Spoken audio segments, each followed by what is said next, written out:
Pandangan Indonesia soal konflik Israel-Hamas yang mengorbankan ribuan warga sipil dan akan terus menjadi donor bagi aksi kemanusiaan di Palestina. Berikut pernyataan Duta Besar Amerika Serikat untuk Indonesia, Sung Yong Kim, saat berdialog dengan jurnalis Kompas TV Friska Clarissa beberapa waktu lalu. According to this global stability challenges, Indonesia through the OIC and in front of the United Nations urged the realization of an immediate ceasefire in Gaza to stop more civilians' casualties. And recently, President Joko Widodo emphasized that Indonesia is extremely angry and strongly condemns Israel's random attacks against civilians and civilians' facilities in Gaza. Due to the humanitarian issues and rights, how does the U.S. see this, and what will be the solution to bring back peace, to stop the war, and save the innocent civilians? Yeah, first of all, let me say we're deeply concerned about the humanitarian crisis in Gaza. Yeah. President Biden, Secretary Blinken, and others have spoken about this in great detail. Deeply concerned about the well-being of the Palestinian people. And this is why we're working so hard with Israel, with Egypt, with relevant UN agencies and other partners to try to facilitate a sustainable flow of humanitarian assistance to the Palestinian people in need in Gaza. And that effort will continue.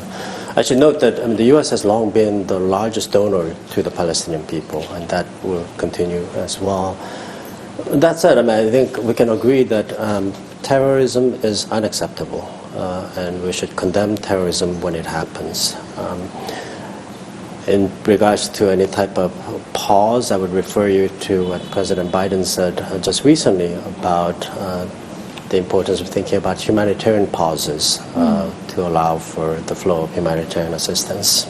So it will be possible to do?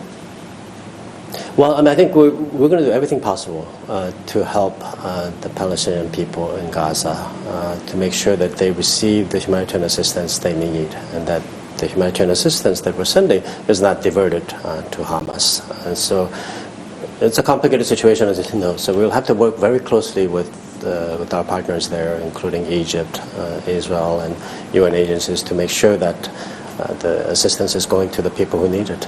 So still the priority is for the civilians in Gaza? Yes, absolutely, yes. We know that Indonesia's government stands with Palestine alongside with the support from Indonesian people through several rallies and demonstrations in Indonesia. As the U.S. ambassador, how would you explain this situation to the President of the United States? So I think one of the great things about Indonesia is that it's a democracy. People have a right to speak their concerns. People have a right to gather and hold protests. So my office actually overlooks the area where they have been holding protests, and I've been impressed by just how orderly and peaceful these demonstrations have been.